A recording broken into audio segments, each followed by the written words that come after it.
Hi, I wanted to do a gross motor activity example for you today. And this one, my students always really loved because it made Mrs. Keno look silly, and kids always seem to like that. And so they didn't quite realize that they were learning something because they were having fun. And I tried to do that as much as possible. So back in the day when I was a kid, we used to be told, stand up straight, shoulders back. And then we would oftentimes put a book on our heads to try to keep our balance. Well, books are heavy. And while they are accessible, and you can certainly try to use a book for this activity, the thing that the kids really liked when I did it was bean bags. And I realized that not everybody has bean bags in your house. I had these because I was teaching. So something that you could do is just take some rice and put the rice into a Ziploc bag, and you have a very similar item to this. And so then I would just put one on my head and do a couple different things with it, not just stand with one, but I might, and you're not going to be able to see this, so I apologize, but I might stand on one leg and see how long I could stand there without dropping the beanbag.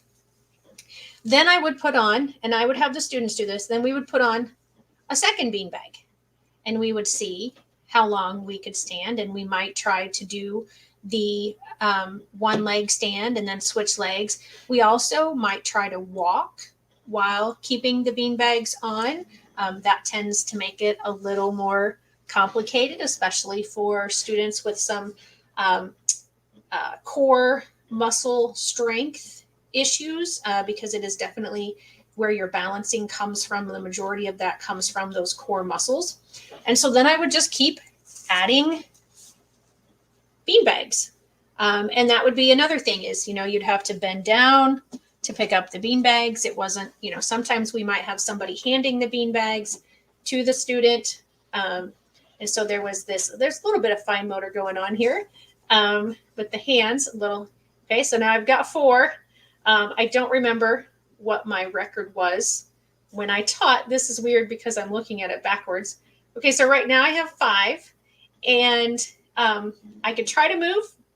It's probably not going to go very well, and probably not going to go very far. But something else that you could do with this is, have them do some arm stretches, some crossing midline.